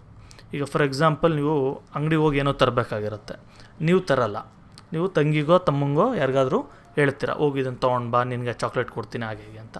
ಅದು ಕೂಡ ಮ್ಯಾನೇಜ್ಮೆಂಟ್ ಲೆಕ್ಕಕ್ಕೆ ಬರೋವಂಥದ್ದು. To get the work done through others, the management has to take a number of activities in a systematic manner. ಆದರೆ ಒಂದು ದೊಡ್ಡ ಕಂಪನಿ ಇರುತ್ತೆ, ಒಂದು ದೊಡ್ಡ ಇನ್ಸ್ಟಿಟ್ಯೂಷನ್ ಇರುತ್ತೆ ಅಂದ್ಕೊಳ್ಳಿ, ಅವರು ಮ್ಯಾನೇಜ್ ಮಾಡಬೇಕು ಅಂತ ಹೇಳಿದ್ರೆ ಏನಾಗುತ್ತೆ, ಅದ್ರ ಕೆಲಸ ಮಾಡಿಸ್ಬೇಕು ಬೇರೆಯವ್ರ ಹತ್ರ ಅಂತ ಹೇಳಿದ್ರೆ ಅಲ್ಲಿ ಎಷ್ಟೊಂದು ಆ್ಯಕ್ಟಿವಿಟೀಸ್ ಇರುತ್ತೆ. ನೀವು ನಿಮ್ಮ ತಮ್ಮಂಗೆ ಚಾಕ್ಲೇಟ್ ಕೊಡ್ತೀನಿ, ಹೋಗಿ ಒಂದು ಅಂಗಡಿಗೆ ಹೋಗ್ಬಿಟ್ಟು ಬಾ ಅಂತ ಹೇಳೋದು ಅದು ತುಂಬ ಈಸಿ. ಆದರೆ ಅದೇ ಒಂದು ಕಂಪನಿಯಲ್ಲಿ ಮ್ಯಾನೇಜ್ ಮಾಡಬೇಕು, ಬೇರೆಯವ್ರ ಹತ್ರ ಕೆಲಸ ಮಾಡಿಸ್ಬೇಕು ಅಂದರೆ ತುಂಬ ಕಷ್ಟ ಇರುತ್ತೆ. ಎಷ್ಟೊಂದು ಆ್ಯಕ್ಟಿವಿಟೀಸ್ನ ನಾವು ಮೈಂಡಲ್ಲಿ ಇಟ್ಕೊಳ್ಬೇಕು. These systematic activities are called managerial functions. ಈ ಆ್ಯಕ್ಟಿವಿಟೀಸ್ ಇದನ್ನು ಈಸಿಯಾಗಿ ಮಾಡೋದಕ್ಕೆ, ಈ ಮ್ಯಾನೇಜ್ಮೆಂಟ್ನ ಈಸಿಯಾಗಿ ಮಾಡೋದಕ್ಕೆ ಕೆಲವು ಫಂಕ್ಷನ್ಸ್ ಕೊಟ್ಟಿದ್ದಾರೆ, ಒಂದು 6 ಫಂಕ್ಷನ್ಸ್. ಇದನ್ನು ಕರೆಕ್ಟಾಗಿ ಮಾಡಿದ್ರು ಅಂದರೆ ಈ ಮ್ಯಾನೇಜ್ಮೆಂಟ್ ತುಂಬ ಈಸಿಯಾಗಿ ಹೋಗುತ್ತೆ. ಈಗ ಒಂದೊಂದೇ ನೋಡ್ಕೊಂಡು ಹೋಗೋಣ. ಮೊದಲನೇದು ಬಂದು ಪ್ಲ್ಯಾನಿಂಗ್ ಅಂತ. It is one of the important functional areas of management. Already ಗೊತ್ತು, ಇದು ತುಂಬ ಇಂಪಾರ್ಟೆಂಟ್ ಅಂತ ಕನ್ಸಿಡರ್ ಮಾಡ್ತೀವಿ. It involves the future course of operation for A given period. ನೋಡಿ, ಇದು ಫ್ಯೂಚರ್ ಅಂದರೆ ನಾವು ಒಂದು ಪ್ಲ್ಯಾನ್ ಯಾವ ಥರ ತೊಗೊಂಡೋಗ್ಬೇಕು, ಏನೋ ಒಂದು ಗೋಲ್ ಇದೆ ಒಂದು ಕಂಪನಿದು, ಈ ಥರ ಪ್ರಾಫಿಟ್ ಮಾಡಬೇಕು, ಅಥವಾ ಈ ಥರ ಒಂದು ಮೊಬೈಲ್ ಮ್ಯಾನುಫ್ಯಾಕ್ಚರ್ ಮಾಡಬೇಕು, ಅಥವಾ ಇನ್ನೊಂದು ಯಾವುದೋ ತಪ್ಪಲೆ ಮ್ಯಾನುಫ್ಯಾಕ್ಚರ್ ಮಾಡಬೇಕು, ಇಲ್ಲ ಯಾವುದಾದ್ರು ಒಂದು ಮೈಕ್ ಮ್ಯಾನುಫ್ಯಾಕ್ಚರ್ ಮಾಡಬೇಕು, ಈ ರೀತಿ ಒಂದು ಪ್ಲ್ಯಾನ್ ಇದೆ. ಆ ಪ್ಲ್ಯಾನ್ಗೆ ಏನೇನು ಮಾಡಬೇಕು, ನಾನು ಯಾವ ರೀತಿ ರಾ ಮೆಟೀರಿಯಲ್ ತೊಗೊಳ್ಬೇಕು, ಅಥವಾ ಎಂಥವ್ರನ್ನ ನಾನು ಸ್ಟಾಫ್ನ ಕೆಲಸಕ್ಕೆ ತೊಗೊಳ್ಬೇಕು, ಮಿಷಿನರೀಸ್ ಯಾವ ಥರ ಯೂಸ್ ಮಾಡಬೇಕು, ಇದೆಲ್ಲ ಪ್ಲ್ಯಾನ್ ಮಾಡೋವಂಥದ್ದು. The process of planning includes determination of organisational objective and formulation of plans, policies, strategies, programmes, procedures and schedules. ನೋಡಿ, ಆಲ್ರೆಡಿ ಹೇಳಿರೋದೇನೆ ಇದು. ಅಂದರೆ ಏನು ಗೋಲ್ ಇದೆ ಈ ಕಂಪನಿಗೆ, ಆರ್ಗನೈಸೇಷನಲ್ ಆಬ್ಜೆಕ್ಟಿವ್ ಅಂದರೆ ಗೋಲ್, ಪ್ರಾಫಿಟ್ ಮಾಡೋದಿದೆಯಾ ಅಥವಾ ಮೊಬೈಲ್ ಮ್ಯಾನುಫ್ಯಾಕ್ಚರಿಂಗ್ ಇದೆಯಾ, ಅದನ್ನು ತೊಗೊಂಡು ಅದಕ್ಕೋಸ್ಕರ ಪ್ಲ್ಯಾನ್ ಮಾಡೋದು, ಪಾಲಿಸೀಸ್ ಫ್ರೇಮ್ ಮಾಡೋದು, ಈ ಥರ ಕ್ವಾಲಿಟಿ ಇರಬೇಕು, ಈ ಥರ ಇರಬೇಕು, ಈ ಥರ ಕೆಲಸ ಮಾಡಬೇಕು, ಅದು ಸ್ಟ್ರಾಟಜೀಸ್, ಇದೆಲ್ಲ ಕೂಡ ಮಾಡೋವಂಥದ್ದು ಪ್ಲ್ಯಾನಿಂಗ್ ಅಂತೀವಿ. Next, organising. It is the process of bringing together the manpower and material resources. ನೋಡಿ, ಯಾವುದೇ ಒಂದು ಆರ್ಗನೈಸೇಷನಲ್ಲಿ ಎರಡಿರುತ್ತೆ. ಒಂದು ಮ್ಯಾನ್ ಪವರ್ ಏನಂತ ಹೇಳಿದ್ರೆ, ಇಷ್ಟು ಜನ ಕೆಲಸದವ್ರು, ಒಂದು 100 ಜನ ಕೆಲಸದವ್ರು ಇದ್ದಾರೆ, ಆ ರೀತಿ. ಮೆಟೀರಿಯಲ್ ರಿಸೋರ್ಸ್ ಅಂದರೆ ಅದಕ್ಕೆ ಬೇಕಾಗಿರೋಂಥ ರಾ ಮೆಟೀರಿಯಲ್ ಇರ್ಬೋದು, ಇವಾಗ ಕಾಟನ್ ಇರ್ಬೋದು ಗಾರ್ಮೆಂಟ್ಸ್ಗಾದರೆ ಆ ಥರ, ಮತ್ತು ಮಿಷಿನರೀಸ್ ಇರ್ಬೋದು, ಕರೆಂಟ್ ಸಪ್ಲೈ, ಅದೆಲ್ಲ ಕೂಡ ಮೆಟೀರಿಯಲ್ ರಿಸೋರ್ಸಸ್. ಇದನ್ನು ಜೊತೆಗೆ ತರೋದನ್ನು ಆರ್ಗನೈಸಿಂಗ್ ಅನ್ನೋದು. ಎರಡೂ ಒಟ್ಟಿಗೆ ಕೆಲಸ ಮಾಡೋ ಹಾಗೆ ಮಾಡೋದು. Some of the material resources are machines and materials, already ಹೇಳಿದ್ದೀನಿ. Putting the material resources and man power together in to working order to achieve the objectives is the main purpose of organising area of managerial function. ತುಂಬ ಉದ್ದ ಇದೆ, ಏನು simple ಇಷ್ಟೇ. ಒಂದು ಆರ್ಗನೈಸೇಷನ್ಗೆ ಈ ಥರ ಕೆಲಸ ಮಾಡಬೇಕಂತ ಇರುತ್ತೆ, ಇದನ್ನು ಪ್ರೊಡಕ್ಷನ್ ಮಾಡಬೇಕು ಅಂತ. ಆಗ ರಾ ಮೆಟೀರಿಯಲ್ ತೊಗೊಳ್ತಾರೆ, ಮ್ಯಾನ್ ಪವರ್ ತೊಗೊಳ್ತಾರೆ, ಅಂದರೆ ಕೆಲಸ ಮಾಡೋರನ್ನ ತೊಗೊಳ್ತಾರೆ, ಮೆಟೀರಿಯಲ್ಸ್ನ ತೊಗೊಳ್ತಾರೆ, ಎರಡನ್ನೂ ಯೂಸ್ ಮಾಡಿಕೊಂಡು ಒಂದು ಔಟ್ಪುಟ್ ತೆಗಿತಾರೆ. ಅದನ್ನು ನಾವು ಆರ್ಗನೈಸಿಂಗ್ ಅಂತ ಕರಿತೀವಿ. It also involves delegation of sufficient authority to the managers and establishing of linking together the various positions to the purpose of enabling the people to work in a coordinated manner. ಇದು ಜಾಸ್ತಿ ಇದೆ. Simple ಏನಂತ ಹೇಳಿದ್ರೆ, delegate ಮಾಡೋವಂಥದ್ದು. ಈಗ for example, ಒಂದು vice president ಇರ್ತಾರೆ ಅಥವಾ ಪ್ರೆಸಿಡೆಂಟ್ ಇರ್ತಾರೆ, ಅದನ್ನು ನೋಡ್ಕೊಳ್ಳೋದಕ್ಕೆ ಒಂದು ಕಂಪನಿನ. ಎಲ್ಲ ಕೆಲಸ ಅವರೇ ಮಾಡೋಕ್ಕಾಗಲ್ಲ, ಎಲ್ಲ ಡಿಸಿಷನ್ಸ್ ಅವರೇ ತೊಗೊಳಕ್ಕಾಗಲ್ಲ. ಆಗ ಏನು ಮಾಡ್ತಾರೆ, ಒಬ್ಬರು ಮ್ಯಾನೇಜರ್ ಅಂತನೋ ಅಥವಾ ಒಂದು ಪೋಸ್ಟ್ ರೆಡಿ ಮಾಡ್ತಾರೆ. ರೆಡಿ ಮಾಡಿಬಿಟ್ಟು ಆ ಪೋಸ್ಟ್ ಒಂದು ಕ್ರಿಯೇಟ್ ಮಾಡಿ ಅವ್ರಿಗೆ ಇಷ್ಟು ಅಂತ ಅಥಾರಿಟಿ ಕೊಡ್ತಾರೆ. ನೀನು ನಿನ್ನ ಅಂಡರಲ್ಲಿ ಬರೋಂಥ ಒಂದು ಪ್ರೊಡಕ್ಷನ್ ಮ್ಯಾನೇಜರ್ ಅಂತ ಕೊಟ್ಟರು ಅಂದರೆ, ನಿನ್ನ ಅಂಡರಲ್ಲಿ ಬರೋಂಥ ಪ್ರೊಡಕ್ಷನ್ ಡಿಪಾರ್ಟ್ಮೆಂಟಲ್ಲಿ ನೀನು ಅದನ್ನು ಫುಲ್ಲು ಅಥಾರಿಟಿ ನಿಂದು, ಅದರಲ್ಲಿ ಏನಾದರೂ ನೀನು ಮಾಡ್ಬೋದು. ಒಂದು ವೇಳೆ ನೀನು ಏನಾದ್ರು ಡೌಟ್ಸ್ ಇದ್ದರೆ ಮಾತ್ರ ನನ್ನ ಹತ್ರ ಬರಬೇಕು, ಈ ರೀತಿ ಅಥಾರಿಟಿ ಕೊಡ್ತಾರೆ. ಅವರು ಪ್ರೊಡಕ್ಷನ್ ಮ್ಯಾನೇಜರ್ಸ್ ಏನು ಮಾಡ್ತಾರೆ, ಅದರ ಅಂಡರಲ್ಲಿ ಬಂದು HR ಇರ್ಬೋದು, ಇನ್ನೊಬ್ರು ಇರ್ಬೋದು, ಮತ್ತೊಬ್ರು ಇರ್ಬೋದು, ಅವ್ರಿಗೆ ಏನು ಮಾಡ್ತಾರೆ, ಇಷ್ಟಿಷ್ಟು ಅಂತ ಕೆಲಸ ವಹಿಸ್ತಾರೆ. ಅವ್ರ ಕೆಲಸ ಅವ್ರು ಮಾಡ್ಕೊಂಡು ಹೋಗ್ತಾರೆ. ಅದನ್ನು ಮೇಯ್ನ್ಲಿ ಇಲ್ಲಿ ಕನ್ಸಿಡರ್ ಮಾಡ್ತಾ ಇದ್ದಾರೆ ಆರ್ಗನೈಸಿಂಗ್ ಅಂತ. ಓಕೆ, ನೆಕ್ಸ್ಟ್ ಬಂದು ಸ್ಟಾಫಿಂಗ್ ಅಂತ. It is the function concerned with the recruitment, selection, placement, training, growth and development of all the members of organisation. ಏನು ಸ್ಟಾಫಿಂಗ್ ಅಂತ ಹೇಳಿದ್ರೆ ಹೈರ್ ಮಾಡ್ಕೊಳ್ಳೋದು. ಫಾರ್ ಎಕ್ಸಾಂಪಲ್, ಒಬ್ಬರು HR ಇರ್ತಾರೆ ಅಥವಾ ಯಾರು ರೆಕ್ರೂಟಿಂಗ್ ಆಫೀಸರ್ ಇರ್ತಾರೆ, ಅವರು ಇಷ್ಟು ಜನ ಕೆಲಸಕ್ಕೆ ಬೇಕು ಅಂತ ಅವ್ರಿಗೆ ಲಿಸ್ಟ್ ಕೊಟ್ಟರು ಅಂದರೆ ಡಿಪಾರ್ಟ್ಮೆಂಟ್ಸಿಂದ, ಅವ್ರಿಗೆ ಕೆಲಸದಕ್ಕೆ ತೊಗೊಳ್ತಾರೆ. ಬರೀ ತೊಗೊಳ್ಳೋದು ಮಾತ್ರ ಅಷ್ಟೇ ಅಲ್ಲ, ಅವ್ರನ್ನ ಯಾವ ಡಿಪಾರ್ಟ್ಮೆಂಟ್ಗೆ ಹಾಕಬೇಕು, ಓಕೆ, ಪ್ರೊಡಕ್ಷನ್ಗೆ ಹಾಕಬೇಕಾ, ಮಾರ್ಕೆಟಿಂಗ್ ಹಾಕಬೇಕಾ, ಅದು ಟ್ರೈನಿಂಗ್ ಕೊಡೋದು. ಈಗ ಯಾವುದೇ ಒಂದು ಕೆಲಸಕ್ಕೆ ಹೋದರೂ ಕೂಡ ನಿಮ್ಗೆ ಒಟ್ಟಿಗೆ ಕೆಲಸ ಕೊಟ್ಬಿಡಲ್ಲ, ಒಂದು ಸ್ವಲ್ಪ ದಿನ ಟ್ರೈನಿಂಗ್ ಕೊಡ್ತಾರೆ, ಆ ರೀತಿ. ಮತ್ತು ಆರ್ಗನೈಸೇಷನಲ್ಲಿರೋ ಎಲ್ಲ ಮೆಂಬರ್ಸ್ಗೂ ಡೆವಲಪ್ಮೆಂಟ್, ಅಂದರೆ ಫರ್ದರ್ ಏನಾದರೂ ಟ್ರೈನಿಂಗ್ಸ್ ಬೇಕಾ ಅಥವಾ ಅವ್ರಿಗೆ ಯಾವ್ದಾದ್ರು ಇಶ್ಯೂ ಏನಾದರೂ ಇದ್ದರೆ ಅದನ್ನು ಕ್ಲಿಯರ್ ಮಾಡೋದು, ಈ ರೀತಿ. ಸ್ಟಾಫಿಂಗ್ ಅಂದರೆ ಸ್ಟಾಫ್ಗೆ ಅಥವಾ ಕೆಲಸದವ್ರಿಗೆ ರಿಲೇಟ್ ಆಗಿರೋಂಥ ಎಲ್ಲ ಆ್ಯಕ್ಟಿವಿಟೀಸ್. ನೆಕ್ಸ್ಟ್ ಬಂದು ಡೈರೆಕ್ಟಿಂಗ್ ಅಂತ ಬರುತ್ತೆ.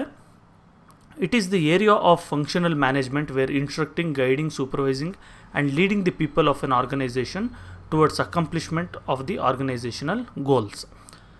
ಡೈರೆಕ್ಟಿಂಗ್ ಅಂದರೆ ಇಷ್ಟೇ, ಒಂದು ಗೋಲ್ ಇರುತ್ತೆ, ನಮ್ಗೆ ಈ ಥರ ಗೋಲ್ ಇದೆ, ಅದ್ರ ಕಡೆ ಡೈರೆಕ್ಟ್ ಮಾಡೋದು. ಓಕೆ, ಈ ಥರ ಹೋಗ್ರಿ ಅಂತ ಇನ್ಸ್ಟ್ರಕ್ಟ್ ಮಾಡೋದು, ಗೈಡ್ ಮಾಡೋದು, ಸೂಪರ್ವೈಸ್ ಮಾಡೋದು, ಇದೆಲ್ಲ ಮಾಡೋದು. ಅಂದರೆ ಈ ಥರ ಕೆಲಸ ಮಾಡಿರಿ, ಆವಾಗ ನಾವು ಇಷ್ಟು ಪ್ರೊಡಕ್ಷನ್ ತೆಗಿಬೋದು, ಈ ಥರ ಕೆಲಸ ಮಾಡಿದ್ರೆ ಈ ಥರ ಒಳ್ಳೆ ಕ್ವಾಲಿಟಿ ತೆಗಿಬೋದು, ಈ ರೀತಿ ಡೈರೆಕ್ಟ್ ಮಾಡೋವಂಥದ್ದು. It is issuing orders or instructions to the subordinates and make certain that the instructions are properly carried out and the operations are successfully planned. ಇನ್ನೂ ಸಿಂಪಲಾಗಿ ಹೇಳಬೇಕಂದ್ರೆ ಏನಾಗುತ್ತೆ, ಒಂದು ಮ್ಯಾನೇಜರ್ಗೂ ಅಥವಾ ಅವ್ರಿಗೆ ಸಬಾರ್ಡಿನೇಟ್ ಯಾರಿರ್ತಾರೆ ಇವ್ರ ಅಂಡರಲ್ಲಿ, ಅವ್ರಿಗೆ ಇನ್ಸ್ಟ್ರಕ್ಷನ್ಸ್ ಕೊಡೋವಂಥದ್ದು, ಈ ಥರ ಮಾಡಿ ಅಂತ. ಜೊತೆಗೆ ಬರೀ ಇನ್ಸ್ಟ್ರಕ್ಷನ್ಸ್ ಕೊಡೋದಲ್ಲ, ಅವ್ರು ಮಾಡ್ತಾ ಇದ್ದಾರಾ ಕೆಲಸ ಇಲ್ವಾ ಅಂತ ನೋಡ್ಕೊಂಡು ಹೋಗೋವಂಥದ್ದು. ಇದನ್ನು ಕೂಡ ಡೈರೆಕ್ಟಿಂಗ್ ಅಂತ ಕರಿತೀವಿ. ನೆಕ್ಸ್ಟ್ ಬಂದು ಕೋಆರ್ಡಿನೇಷನ್ ಅಂತ ಇದೆ. ಏನು ಕೋಆರ್ಡಿನೇಷನ್ ಅಂದರೆ ಹೊಂದಾಣಿಕೆ ಮಾಡ್ಕೊಳ್ಳೋದು ಅಂತಾರಲ್ಲ, ಆ ರೀತಿ. It is the harmonious blending of the activities of different departments for the achievement of decided goals. ನೋಡಿರಿ, ಒಂದು ಗಾರ್ಮೆಂಟ್ ಫ್ಯಾಕ್ಟ್ರಿನೇ ಅಂದ್ಕೊಳ್ಳಿ, ಅದರಲ್ಲಿ ಎಷ್ಟೊಂದು ರೀತಿ ಕೆಲಸಗಳಿರುತ್ತೆ. ಓಕೆ, ಪ್ರೊಡಕ್ಷನ್ ಇರುತ್ತೆ, ಪ್ರೊಡಕ್ಷನಲ್ಲೇ ಬೇರೆ ಬೇರೆ ಕಾಲರ್ ಮಾಡೋರು, ಶರ್ಟ್ ಮಾಡೋರು, ಈ ಥರ ಎಷ್ಟೊಂದು ಇರುತ್ತೆ. ಒಂದು ಶರ್ಟ್ ಮಾಡೋವಾಗ ಫಾರ್ ಎಕ್ಸಾಂಪಲ್ ಕಾಲರ್ ಒಬ್ಬರು ಮಾಡ್ತಾ ಇರ್ತಾರೆ, ಸ್ಲೀವ್ಸ್ ಒಬ್ಬರು ಮಾಡ್ತಾ ಇರ್ತಾರೆ ಅಂದ್ಕೊಳ್ಳಿ. ಅವ್ರ ಮಧ್ಯೆ ಏನಾದರೂ ಕಾನ್ಫ್ಲಿಕ್ಟ್ ಆಯಿತು. ಈಗ ಕಾಲರ್ ರೆಡಿ ಮಾಡ್ತಾ ಇರೋನು ಒಂದು ಅಳತೆಗೆ ರೆಡಿ ಮಾಡ್ತಾ ಇರ್ತಾನೆ, ಸ್ಲೀವ್ ರೆಡಿ ಮಾಡ್ತಾ ಇರೋನು ಅದಕ್ಕೊಂದು ಅಳತೆ ಮಾಡ್ತಾ ಇರ್ತಾನೆ. ಆಗ ಏನಾಗುತ್ತೆ, ಔಟ್ಪುಟ್ ಶರ್ಟ್ ಪ್ರೊಡಕ್ಷನ್ ಆಗಿ ಹೊರಗಡೆ ಬರೋವಂಥದ್ದು ಸರಿಯಾಗಿ ಬರೋಲ್ಲ.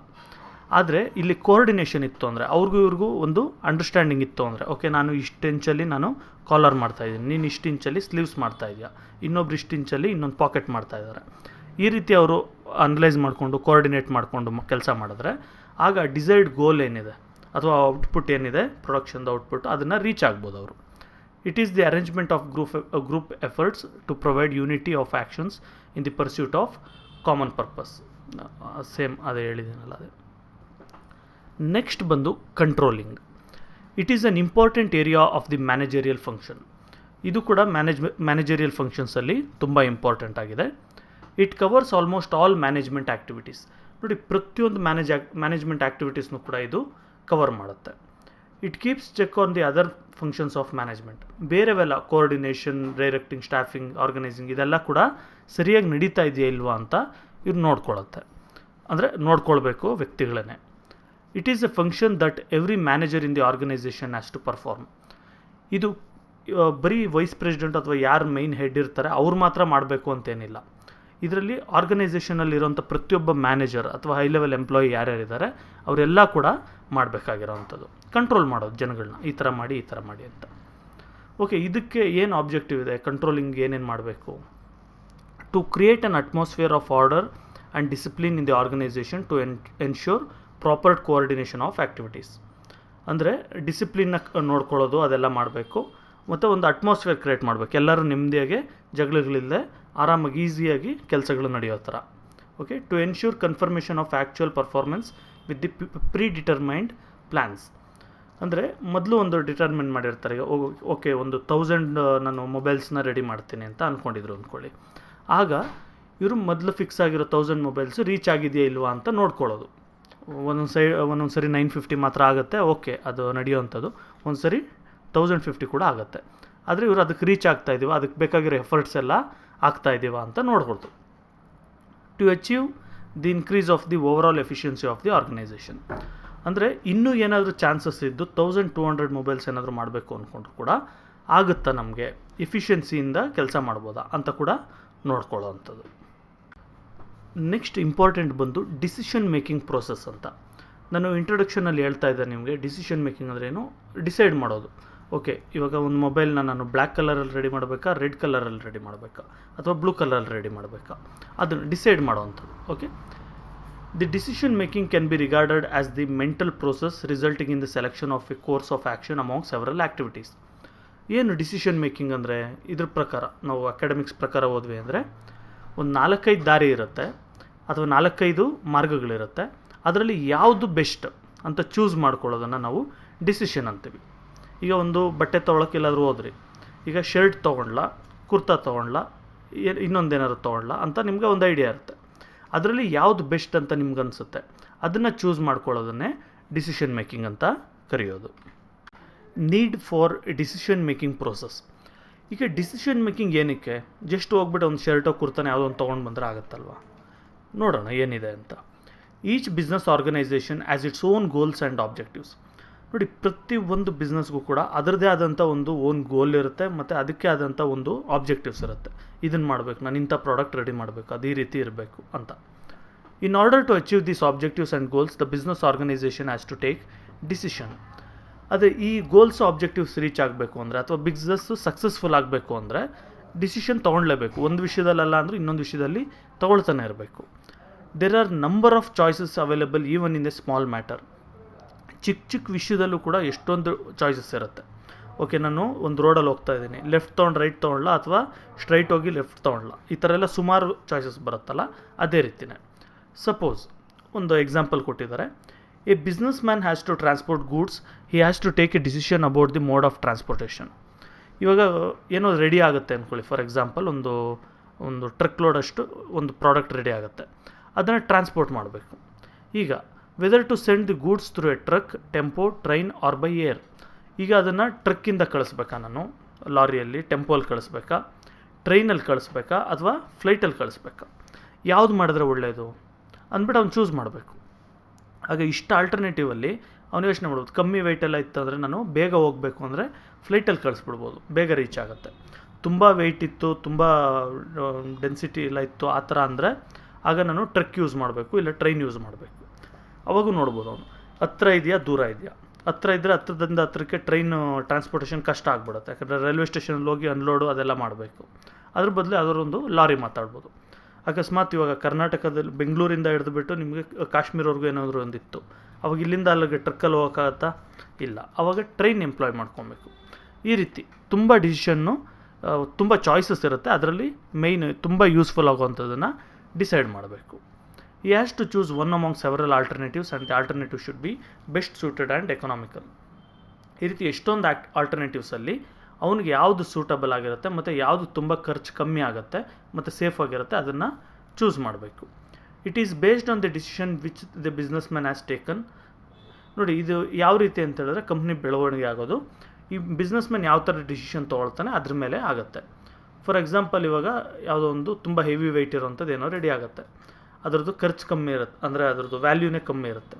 ಅದನ್ನು ಫ್ಲೈಟಲ್ಲಿ ಏನಾದರೂ ಟ್ರಾನ್ಸ್ಪೋರ್ಟ್ ಮಾಡಿದ್ರೆ ಆಗ ತುಂಬ ಲಾಸ್ ಆಗುತ್ತೆ. ಅದು ಬಿಸ್ನೆಸ್ ಮ್ಯಾನ್ ಡಿಸಿಷನ್ ಮೇಲೆ ಅಲ್ಲಿ ಎಫೆಕ್ಟ್ ಬೀಳ್ತಾ ಇರೋದು. Today India has a very diverse set of successful business institutions. ಈಗ ಎಷ್ಟೊಂದು ರೀತಿ ಬಿಸ್ನೆಸ್ ಇದೆ ಇಂಡಿಯಾದಲ್ಲಿ, 1-2 ಥರ ಅಂತೂ ಅಲ್ಲ, ಲಕ್ಷ ಥರ ಇದೆ ಅದು. In the coming years India will probably deliver more premium to a combination of institutional planning with analysed decision taking styles and organisational cultures.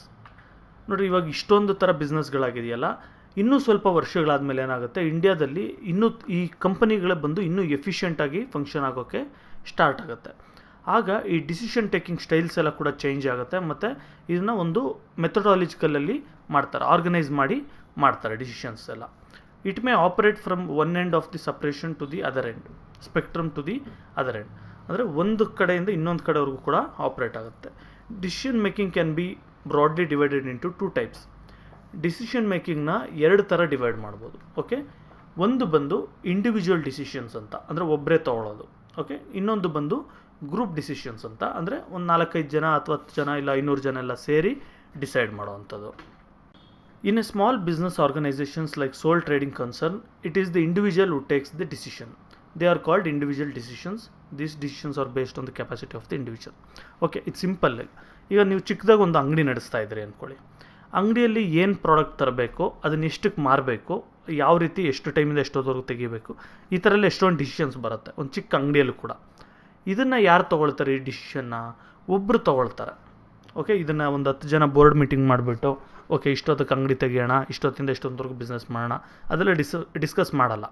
ಒಬ್ರು ಯಾರಾದರೂ ಅಂಗಡಿ ಓನರ್ ಇರ್ತಾರೆ, ಅವ್ರು ಡಿಸೈಡ್ ಮಾಡ್ತಾರೆ, ಮತ್ತು ಒಬ್ಬರು ಕೆಲಸದವ್ರು ಇರ್ತಾರೆ, ಅವ್ರಿಗೆ ಹೇಳ್ತಾರೆ, ಅವರು ಅದನ್ನು ಫಾಲೋ ಮಾಡ್ಕೊಂಡು ಹೋಗ್ತಾರೆ. ಈ ರೀತಿ ಈಸಿಯಾಗಿರುತ್ತೆ. ಮತ್ತು ಈ ಡಿಸಿಷನ್ಸ್ ಎಲ್ಲ ಏನತ್ರ ಮೇಲೆ ಬೇಸ್ ಆಗಿರುತ್ತೆ ಅಂದರೆ ಆ ಇಂಡಿವಿಜುವಲ್ ವ್ಯಕ್ತಿ, ಅಂದರೆ ಆ ಅಂಗಡಿ ನಡೆಸೋವಂಥ ವ್ಯಕ್ತಿ ಎಷ್ಟು ಕೇಪಬಲ್ ಆಗಿದ್ದಾನೆ, ಅಂದರೆ ಅವ್ನು ಎಷ್ಟು ದೂರದೃಷ್ಟಿ ಇಟ್ಕೊಂಡು ಎಷ್ಟು ಟ್ಯಾಲೆಂಟ್ ಇದೆ ಅವನಿಗೆ ಅನ್ನೋದ್ರ ಮೇಲೆ ಡಿಪೆಂಡ್ ಆಗಿರುತ್ತೆ. ಯಾವುದು? ಇಂಡಿವಿಜುವಲ್ ಡಿಸಿಷನ್ಸ್, ಅಂದರೆ ಚಿಕ್ಕ ಕಂಪ್ನಿಯಲ್ಲಿ. ನೆಕ್ಸ್ಟ್ ಬಂದು decision making by a group of people, as in the case of partnership firms, board of directors, and in the case of joint stock companies or cooperative societies are called group decisions. ಅಂದರೆ ಇನ್ನೊಂದು scenario ಬರುತ್ತೆ. For example, ಈಗ ಒಂದು ದೊಡ್ಡ business ಇತ್ತು, ಅಥವಾ ಯಾವುದಾದ್ರು ಒಂದು ಬೋರ್ಡ್ ಆಫ್ ಡೈರೆಕ್ಟರ್ಸ್ ಥರದ ಒಂದು ದೊಡ್ಡ ಕಂಪ್ನಿಗೆ ಬೋರ್ಡ್ ಆಫ್ ಡೈರೆಕ್ಟರ್ ಇದ್ದರು, ಪಾರ್ಟ್ನರ್ಶಿಪ್ ಫರ್ಮ್ ಇತ್ತು, 4 ಜನ ಪಾರ್ಟ್ನರ್ ಇದ್ದರು, ಅಥವಾ ಜಾಯಿಂಟ್ ಸ್ಟಾಕ್ ಕಂಪನೀಸ್ ಇತ್ತು, ಅಥವಾ ಕೋಆಪರೇಟಿವ್ ಸೊಸೈಟಿ ಇತ್ತು. ಈ ಥರ ಅಂದರೆ ಜಾಸ್ತಿ ಜನ ಡಿಸಿಷನ್ ಮೇಕರ್ಸ್ ಇದ್ದರು ಅಂದ್ಕೊಳ್ಳಿ. ಅವರು ಏನಾದರೂ ಡಿಸೈಡ್ ಮಾಡಬೇಕು ಅಂದರೆ ಏನು ಮಾಡ್ತಾರೆ? ಒಬ್ಬರೇ ಡಿಸೈಡ್ ಮಾಡಲ್ಲ. ಈಗ ಒಂದು ಕಂಪನಿ ಇರುತ್ತೆ, ಆ ಕಂಪನಿಯಲ್ಲಿ ಏನೋ ಒಂದು ಪಾಲಿಸಿ ಚೇಂಜ್ ಮಾಡ್ತಾರೆ, ಅಂದರೆ ಈ ಥರ ಕೆಲಸದವ್ರಿಗೆಲ್ಲ ಇಷ್ಟು ನಾವು ಫೆಸಿಲಿಟಿ ಕೊಡಬೇಕು ಅಂತ, ಅಥವಾ ಕಸ್ಟಮರ್ಸ್ಗೆಲ್ಲ ಒಂದು 10% ಡಿಸ್ಕೌಂಟ್ ಕೊಡಬೇಕು ಅಂತ. ಆಗ ಅದನ್ನು ಒಬ್ಬ ವ್ಯಕ್ತಿ ಡಿಸೈಡ್ ಮಾಡಲ್ಲ, ಯಾರು MD ಇರ್ತಾರೆ ಅವ್ರು ಡಿಸೈಡ್ ಮಾಡಲ್ಲ. ಫೈನಲ್ಸೇ ಅವ್ರದ್ದೇ ಆದರೂ ಕೂಡ ಡಿಸ್ಕಷನ್ಸ್ ನಡೆಯುತ್ತೆ, ಡಿಸಿಷನ್ಗೆ ಎಲ್ಲರೂ ಸೇರಿರ್ತಾರೆ. ಓಕೆ, ಒಂದು 10 ಜನ 15 ಜನ ಈ ಥರ ಬೋರ್ಡ್ ಮೆಂಬರ್ಸ್ ಅಂತ ಇರ್ತಾರೆ, ಇವರೆಲ್ಲ ಸೇರ್ತಾರೆ, ಡಿಸ್ಕಸ್ ಮಾಡಿಬಿಟ್ಟು ಒಂದು ಡಿಸೈಡ್ ಮಾಡ್ತಾರೆ. Here A number of people take part in a decision. ಇಲ್ಲಿ ಎಷ್ಟೊಂದು ಜನ ಇನ್ವಾಲ್ವ್ ಆಗಿರ್ತಾರೆ ಈ ಡಿಸಿಷನಲ್ಲಿ. ಮತ್ತು ಏನಾದರೂ ಆಯಿತು ಅಂದರೆ ಒಬ್ಬರ ಮೇಲೆ ಬರಲ್ಲ. ಅಕಸ್ಮಾತ್ ಏನಾದರೂ ಮೊದಲನೇ ಥರ ಇಂಡಿವಿಜುವಲ್ ಡಿಸಿಷನ್ ಎಲ್ಲಿ ತೊಗೊಂಡು ಒಬ್ಬ ಕಂಪ್ನಿಯವನು ಒಂದು 10% ಡಿಸ್ಕೌಂಟ್ ಅಂತ ಕೊಟ್ಬಿಡ್ತಾರೆ ಅಂದ್ಕೊಳ್ಳಿ, ಏನಾದರೂ ಲಾಸ್ ಆಯಿತು ಅಂದ್ಕೊಳ್ಳಿ, ಒಬ್ಬರನ್ನೇ ಹಿಡ್ಕೊಂಡ್ಬಿಡ್ತಾರೆ ಇದರಲ್ಲಿ, ನೀನೆಲ್ಲ ಲಾಸ್ ಮಾಡಿದ್ದು ಹಾಗೆ ಹೇಗೆ ಅಂತ. ಅದೇ ಎಲ್ಲರೂ ಸೇರಿ 10 ಜನ ಸೇರಿ ಡಿಸೈಡ್ ಮಾಡಿದ್ರಿಂದ ಎಲ್ಲರೂ ಅವ್ರವ್ರ ಇನ್ಪುಟ್ಸ್ನ ಅವರು ಕೊಟ್ಟಿರ್ಬೋದು. Important elements of decision making. ಈಗ ಡಿಸಿಷನ್ ಮೇಕಿಂಗಲ್ಲಿ ಇಂಪಾರ್ಟೆಂಟ್ ಎಲಿಮೆಂಟ್ಸ್ ಯಾವ್ಯಾವುದನ್ನು ಮೈಂಡಲ್ಲಿ ಇಟ್ಕೊಳ್ಬೇಕು. ಸುಮ್ಮನೆ ಏನೋ ಒಂದು ಡಿಸೈಡ್ ಮಾಡಿಬಿಡ್ತೀವ, ಓಕೆ ಬೆಳಗ್ಗೆ 9 ಗಂಟೆಗೆ ಬೇಡ 10 ಗಂಟೆಗೆ ತೆಗೆಯೋಣ ಅಂಗಡಿ ಅಂತ ಡಿಸೈಡ್ ಮಾಡ್ತೀವ? ಇಲ್ಲ. ಏನೇನು ಮೈಂಡಲ್ಲಿರಬೇಕು? ಎಸ್ಟಾಬ್ಲಿಷಿಂಗ್ ಗೋಲ್ಸ್, ಅಂದರೆ ಗೋಲ್ಸ್ ಏನಿರಬೇಕು. ಈಗ ನಾನೊಂದು ಅಂಗಡಿ ಇತ್ತಂದರೆ ನನ್ನ ಅಂಗಡಿ ಗೋಲ್ ಏನು? ಎಲ್ಲರಿಗೂ ಒಳ್ಳೆ ಸರ್ವಿಸ್ ಕೊಡಬೇಕು ಮತ್ತು ಅದಕ್ಕೆ ತಕ್ಕಾಗೆ ನಾನು ಪ್ರಾಫಿಟ್ ಮಾಡಬೇಕು, ಈ ರೀತಿ. ಡಿಫೈನಿಂಗ್ ಟಾಸ್ಕ್ಸ್, ಅಂದರೆ ಯಾರ್ಯಾರು ಯಾವ್ಯಾವ ಕೆಲಸ ಮಾಡಬೇಕು. ಅಂಗಡಿಯಲ್ಲಿ ಬಿಲ್ಲಿಂಗ್ ಯಾರು ಹಾಕಬೇಕು, ಅಥವಾ ಏನಾದರೂ ಒಂದು ಇದು ಬಂತಂದರೆ, ಗೂಡ್ಸ್ ಏನಾದರೂ ಬಂತಂದರೆ ಅದನ್ನು ಯಾರು ಅದನ್ನು ಕಲೆಕ್ಟ್ ಮಾಡ್ಕೊಳ್ಬೇಕು, ಕೊರಿಯರ್ ಬಂದರೆ, ಆ ರೀತಿ ಅವೆಲ್ಲ ಇರುತ್ತೆ. Searching for alternatives. ಇವಾಗ ಏನೋ ಒಂದು ಮಾಡ್ತಾ ಇರ್ತಾರೆ, ಫಾರ್ ಎಕ್ಸಾಂಪಲ್ ಏನೋ ಒಂದು ಮಾರ್ತಾ ಇರ್ತಾರೆ, ಅದರದ್ದು ಪ್ರೊಡಕ್ಷನ್ ಕ್ಯಾನ್ಸಲ್ ಆಗುತ್ತೆ. ಈಗ ಅಪ್ಸರ ಪೆನ್ಸಿಲ್ ಮಾರ್ತಾ ಇರ್ತಾರೆ ಒಂದು ಅಂಗಡಿಯಲ್ಲಿ. ಅಪ್ಸರ ಪೆನ್ಸಿಲ್ ಅವರು ಸ್ಟಾಪ್ ಮಾಡಿಬಿಟ್ಟು ನಾನು ಅಪ್ಸರ ಇನ್ನು ಮಾಡಲ್ಲ, ನನ್ನ ಕಂಪ್ನಿ ಬೇರೆಯವ್ರಿಗೆ ಮಾರಿಬಿಟ್ಟಿದ್ದೀನಿ ಅಂತಾರೆ. ಆಗ ಅವರು ನಟರಾಜ ಯೂಸ್ ಮಾಡಬೇಕಾ ಅಥವಾ ಕ್ಯಾಮಲ್ ಯೂಸ್ ಮಾಡಬೇಕಾ ಅಂತ ನೋಡ್ಕೊಳ್ಬೇಕು. ಅದು ನೆಕ್ಸ್ಟ್ ಡೆವಲಪಿಂಗ್ ಪ್ಲ್ಯಾನ್ಸ್. ಈಗ ಅಂಗಡಿನ ಯಾವ ರೀತಿ ಡೆವಲಪ್ ಮಾಡೋಣ, ಈಚೆ ಎಲ್ಲ ಒಂದು ಸ್ವಲ್ಪ ಶೈನಿಂಗ್ ಬೋರ್ಡ್ ಹಾಕಬೇಕಾ, ಅಥವಾ ಒಳಗಡೆ ಕ್ವಾಲಿಟಿ ಇಂಪ್ರೂವ್ ಮಾಡ್ಕೊಳ್ಳೋಣ, ಇನ್ನೂ ಚೆನ್ನಾಗಿರೋ ಡಿಸ್ಕೌಂಟ್ಗಳೇನಾದರೂ ಕೊಡೋಣ, ಆ ರೀತಿ ಪ್ಲ್ಯಾನ್ ಹಾಕ್ಕೊಳ್ಳೋದು. ನೆಕ್ಸ್ಟ್ ಬಂದು rational thinking and reasoning. Rational thinking ಇರಬೇಕು. ಅಂದರೆ ಹಿಂಗಾಯಿತು ಅಂದರೆ ಏನಾಗುತ್ತೆ. ಇವಾಗ ಜನ ಎಲ್ಲ ಇಲ್ಲಿಗೆ ಬರ್ತಾ ಇದ್ದಾರೆ, ಬಂದು ಪೆನ್ಸಿಲ್ ತೊಗೊಂಡು ಹೋಗ್ತಾ ಇದ್ದಾರೆ. ನಾನು ಇವಾಗ ಅಪ್ಸರ ಪೆನ್ಸಿಲ್ ಇಲ್ಲ ಅಂತ ಹೇಳಿದೆ, ಅವಾಗೇನು ಯೋಚನೆ ಮಾಡ್ತಾರೆ?